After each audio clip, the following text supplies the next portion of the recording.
Love the old hymn. Then sings my soul, my Savior, God, to thee. How does your soul sing?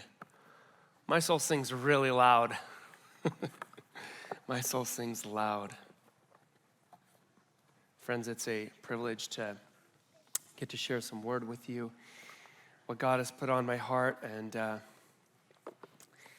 so grateful to be able to stand and I got to tell you, I've just been so blessed by jumping into this passage that we're going to be reading today and learning about it and on a deeper level, because I thought I always understood this passage very clearly. It seemed very cut and dry, no pun intended, and there's a much deeper story. So I'm excited to read it to you. Okay, let's dive into the word. So the passage today that we're going to be looking at is Matthew 14, starting from verse 22. Immediately, he made his disciples get into the boat and go before him to the other side, while he dismissed the crowds.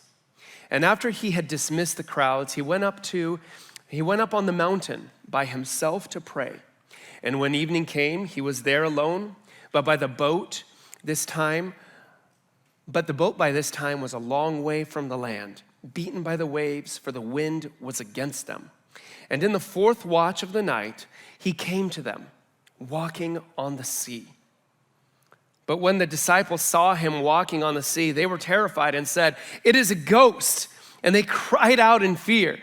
But immediately Jesus spoke to them, saying, "Take heart, it is I.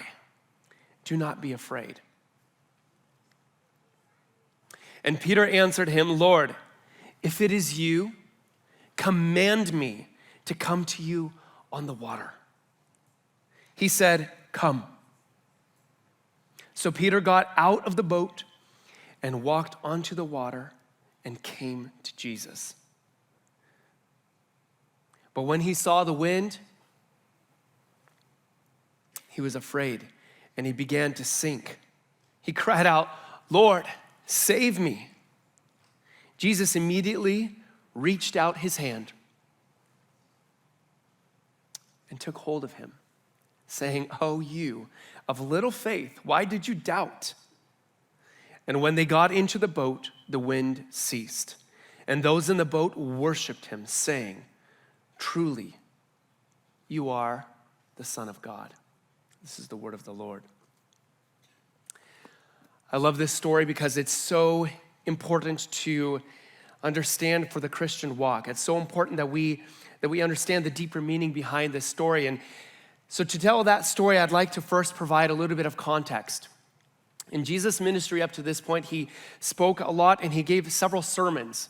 And then there was a couple of events very key that preceded this story where he walks on the water. The first is the death of John the Baptist. And by all accounts, Jesus was very, very disturbed by this death. And the disciples were very disturbed by this death. And we see that Jesus wanted to be in a desolate place, and he walked alone. And he withdraws to the countryside along the Sea of Galilee.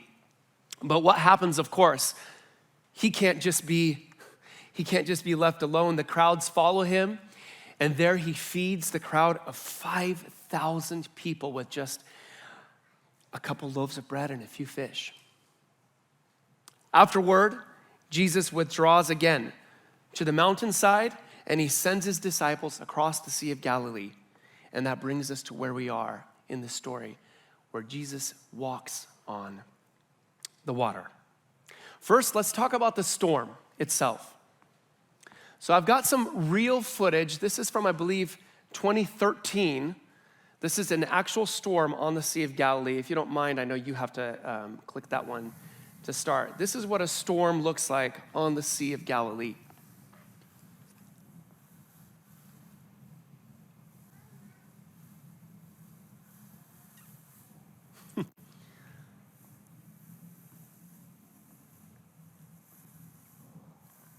The Sea of Galilee really is more of a lake. It's a fresh body of water. It's not an actual sea in terms of like the Mediterranean Sea. However, because of its altitude and the fact that it's much lower in the ground, it's below sea level, the winds can come up from the mountains and create such an effect that huge waves are created and a huge storm is created, but it doesn't happen very often. This is an important point to note. In 1992, there was another storm on the Sea of Galilee, and it was actually much more intense than this. And the way it's described in the Bible is that the storm was a great storm. So imagine for a moment, you're a disciple of Jesus, and he tells you to go into this storm. Imagine how that would feel. Imagine where your mind would be. Would you feel confident going into that? Let me put it this way, would you feel confident going into this storm on a motorized boat? I don't think you would. I wouldn't. I would be terrified just to go on a motorized boat, on a modern boat, into this storm. This is one of the types of boats that they were on. This boat was found in the Sea of Galilee. It was amazing, actually. A couple years back, the Sea of Galilee, there was a drought, and so the water had receded. And suddenly they were able to find a lot of things that were buried just beneath the surface. And they painstakingly found this boat. This was a typical fishing boat. They were able to date it to exactly, well, not exactly, but around 2,000 years ago. So it's very likely that the disciples were in a boat similar to this. Of course, it wasn't as rotten at the time. It's actually a very interesting process. They had to carefully remove every single piece, and then they bathed every single piece in wax for 12 years to preserve it. But it was a boat like this. It wasn't a modern boat. It wasn't a motorized boat. Now imagine again, my question. Jesus asks you to get into a boat like this, just a wooden boat with paddles, maybe a sail, but we're not sure. But even so, even if it had a sail, to get into this boat and go into this storm, how would you feel in this moment? Not only that, you don't want to go, clearly. It says that Jesus, I love that what the King James Version describes it. He says, Jesus constrained them to go into the storm. The disciples clearly did not want to. They were experienced fishermen on that boat, and they did not want to go into this storm. But Jesus made them go into the storm. And herein lies such beautiful points about our walk with Christ. Faith and obedience go hand in hand. Often we like to just have, I've got great faith that God will take care of everything for me. No, we have to have obedience as well. Without obedience to Christ, we cannot really have faith. These two things must coalesce and come together to make a beautiful statement of our Christian maturity. Faith and obedience go hand in hand. Obedience sent the disciples into that storm. They went as a result of their obedience to him. He constrained them to go. Obedience kept the disciples in the storm. Okay, let's say you steel yourself, you find the courage within yourself, you get into this boat. After all, it's Jesus Christ that told me to do it, right? We're gonna be okay, we're gonna be obedient, we're gonna go into this storm, but then these waves go, and these waves and waves and waves, and these disciples, by the way, they are rowing and rowing. They are physically exerting extreme strength to go against the waves. It says the winds were against them. They had to move against it. At no point did they turn around and say, let's go back to the shore, let's stay the night, we'll try again in the morning. Again, the Sea of Galilee typically is calm. Typically. When these storms come about, they come suddenly, and they're usually more like waves. It's a little windy. But this was a great storm. And even though it was a great storm, and even though they knew that if they had just waited a little bit of time, there would have been a more opportune time to go into this storm, no, obedience kept them in the storm. Obedience to Christ.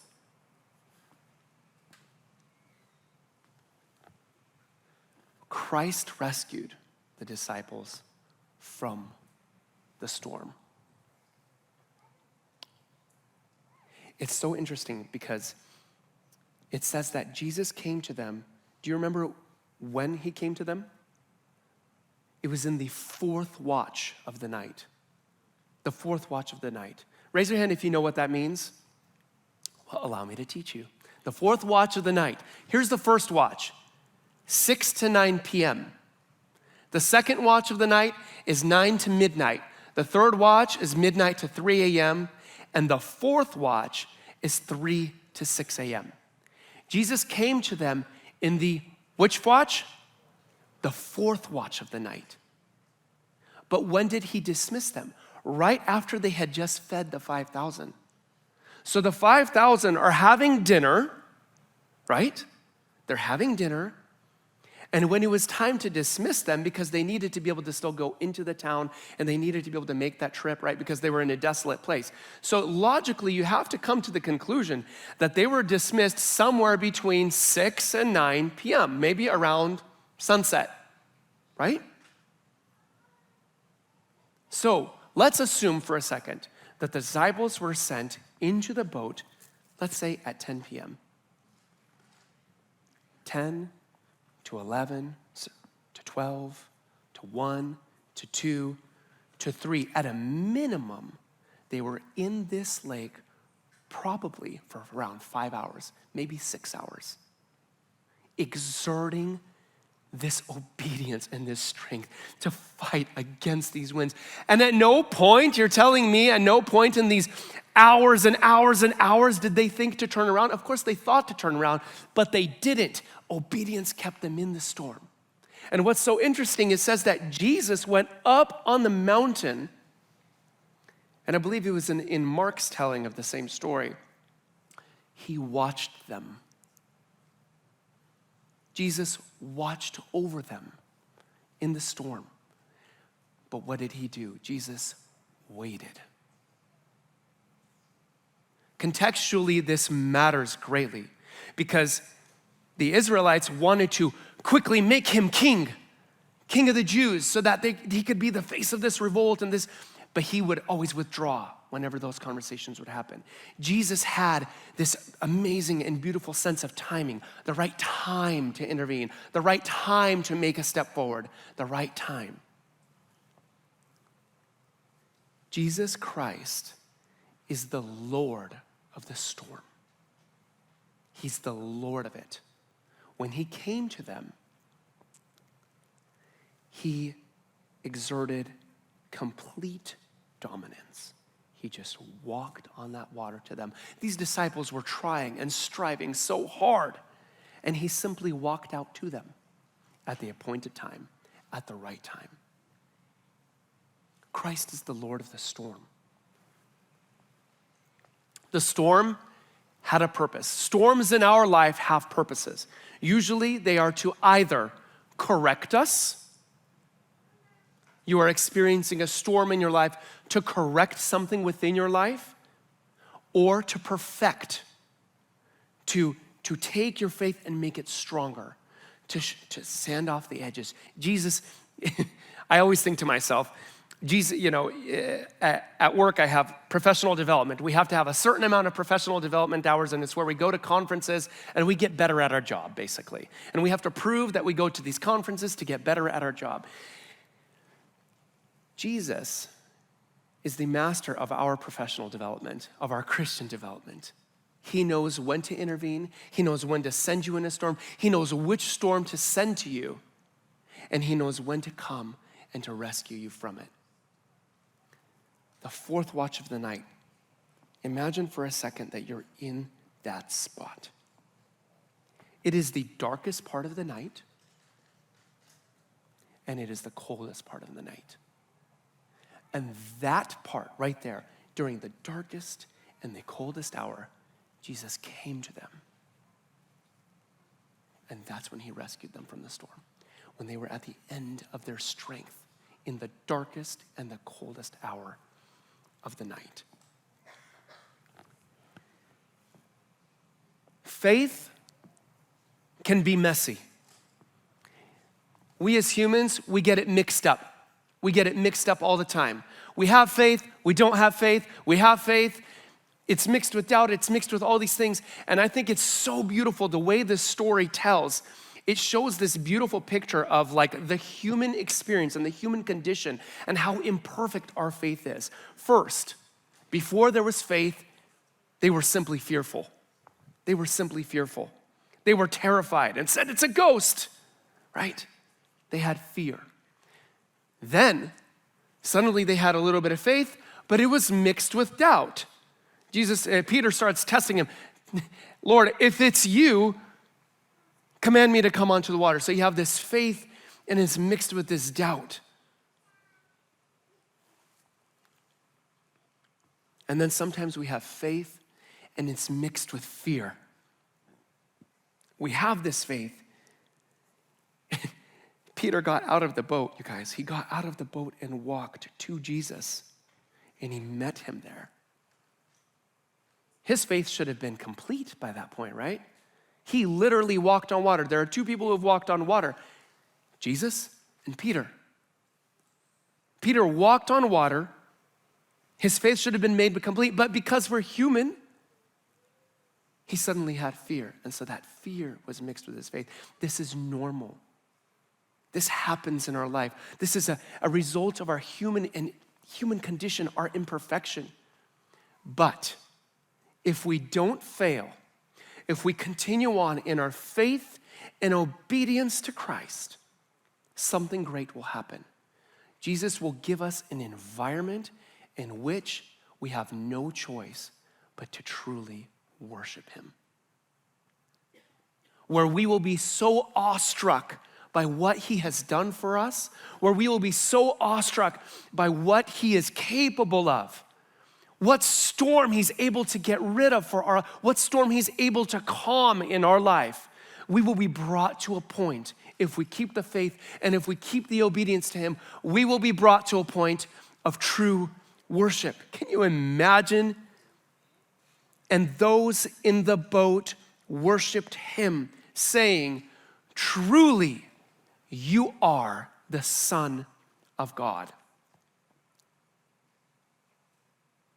My question for you this morning, I asked you to consider yourself getting into the ship. Would you get into the ship? Okay, let's say you're in the ship. Which one of these disciples do you resonate most with? Are you trying to fix the boat in the moment? Are you trying to fix the sail? Are you trying to row? Like this poor fellow here is? He's trying to row. Are you looking down like this poor fellow down here? Are you looking down and despairing? Are you looking out to the future waves that are coming in? Or are you one of these people that are pleading with Jesus, Jesus, stop the storm? Which one of these disciples do you resonate most with? Or are you Peter, who says, if you command me, I'll come out there? I don't think all of us are Peter. I don't know if I'm Peter. And it's kind of interesting because we read this story and we see Jesus' words. It says, "O you of little faith, why did you doubt?" Was that an insult? Was that a correction? Do we look upon that statement with a negative inclination? How do we perceive that statement? Oh, you of little faith. Do we want to hear those words from Jesus? Friends, think about this. The disciples, right? The 11, other than Peter, they stayed dry. Maybe there was rain and maybe they were a little damp, logically speaking, right? But overall, they stayed dry. And Jesus didn't call them faithless. He didn't say, oh, you of little faith to the disciples, to the other disciples. He said it to Peter. So does that mean we should not step out like Peter? Did Peter's clothes get wet? You can answer me. Did Peter's clothes get wet? Yes, they got wet. He started sinking. His clothes got wet. But I would tell you that stepping out in faith is always worth the splash. It's always worth the splash. It's always worth the burn. It's always worth the insults. It's always worth the drama. It's always worth whatever the enemy can throw at us. It's always worth the consequence. Stepping out into faith like Peter is always, always worth it. Why? Because Peter, for just a moment, experienced something that no other disciple nor no other human being in the history of the world experienced. Peter experienced something that no one has experienced. He experienced the divine, the supernatural. For just a moment, he was there with Jesus. For just a moment. Is that worth the splash? What would you say? I think it is. It's worth it. I think of Shadrach, Meshach, and Abednego as they are about to be burned in the fiery furnace. Is it worth the burn? Yes. And they said, but even if God doesn't save us, we're still gonna go in and we're not gonna worship. We're not gonna worship a false God. Stepping out into faith is always worth the splash. And so when Jesus says, oh, you of little faith, why did you doubt? Friends, he said this with love. He said it with love. I'm reminded when I was in elementary school, my oldest brother, Andre, my older siblings like to pick on me a little bit. My oldest brother, Andre, he and his buddies, they were high schoolers, like seniors or juniors or something. They were big and strong compared to me. I was this little kid. I was uniquely a small kid. They had this game. It was called Toss Eric. And they would pick me up and toss me. And the other guy would catch me. And they would toss me back. And here I'm flying. And then they would catch me. And here I'm flying again. And the other guy would catch me. I learned really fast to just not fight it. Don't fight it. Because I'm gonna get hurt if I fight it. It's better to commit to the toss. It's better just to almost make myself more aerodynamic. Just go through with it. Because the second that at the last second, try to grab or do something, suddenly I'm gonna fall. My son does the same thing. He likes to stand on the counter. Dad, catch me. Dad, catch me. And at the last second, he changes his mind. And suddenly from going to catch him, I have to now save his life. He needed to just commit. And I actually say to my son, Henry, just jump. I got you. Don't cause problems. Don't look to the sides. I got you. I'm your dad. I'll catch you. I'll catch you. And so when Jesus says, oh, you have little faith, why did you? I think he had a smile on his face when he said that. Oh, you have little faith. Why did you doubt? You're already on the water. You're already with me.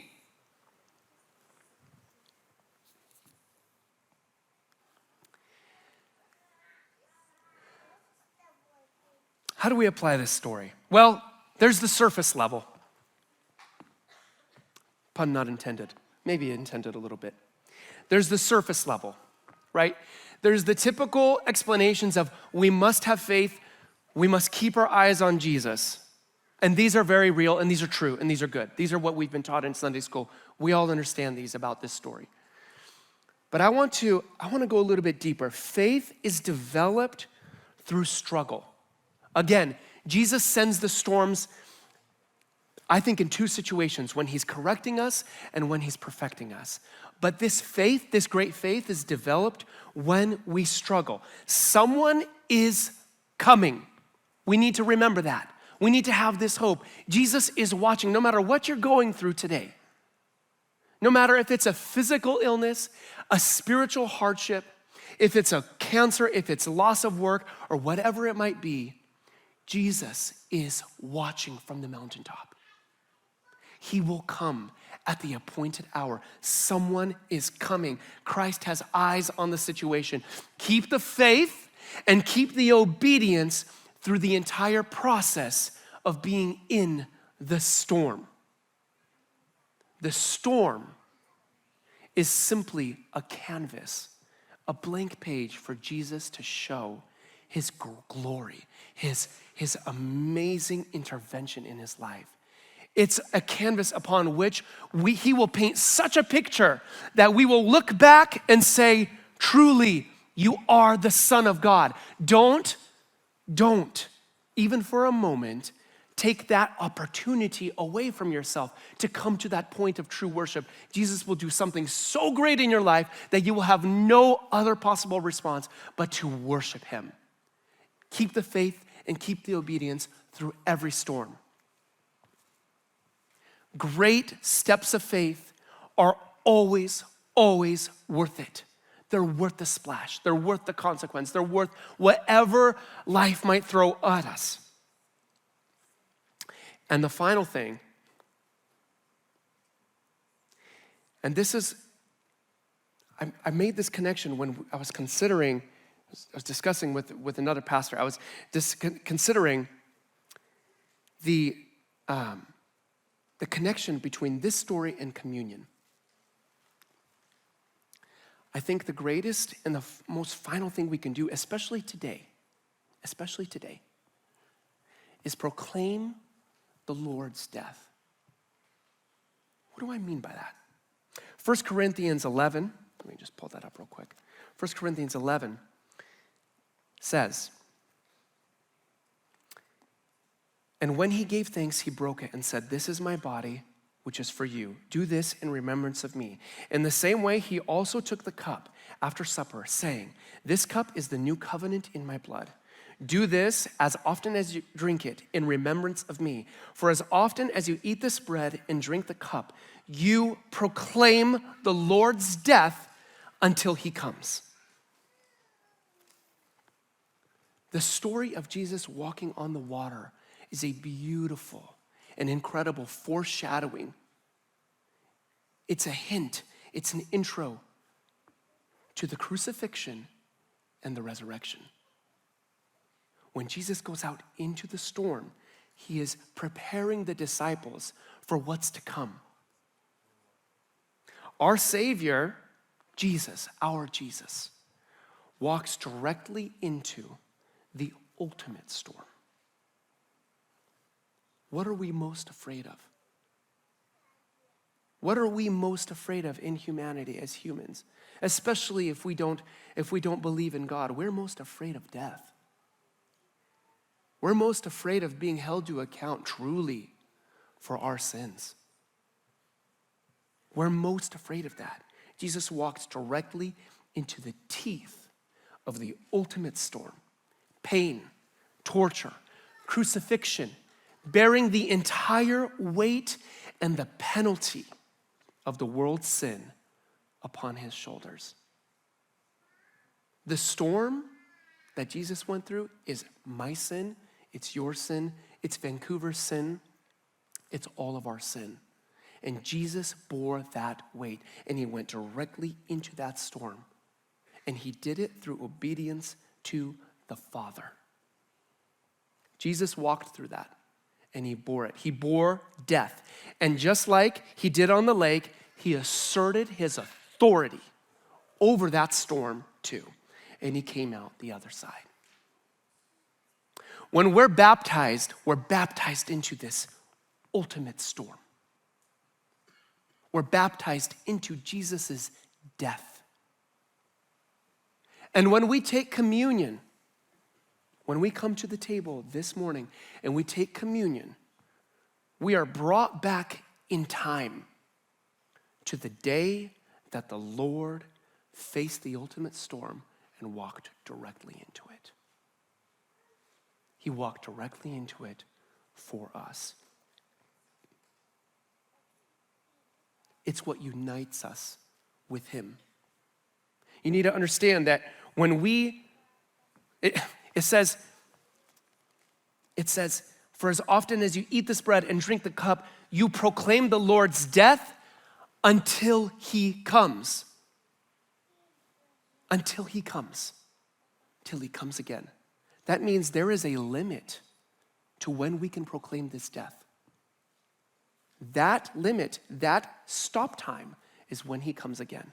We have this opportunity right now, today, to continue proclaiming the death. Because once Jesus comes again and once all of humanity is resurrected, that's going to be closed off to us. That's going to be closed to the unchristian, to the person who has not repented. It's going to be closed off. It's too glorious. We cannot even come close to the glory of God. But right now, we can still proclaim the death of Christ.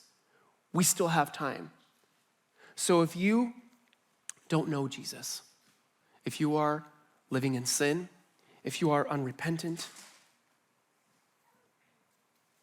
right now is the time to change that, to turn away from your sin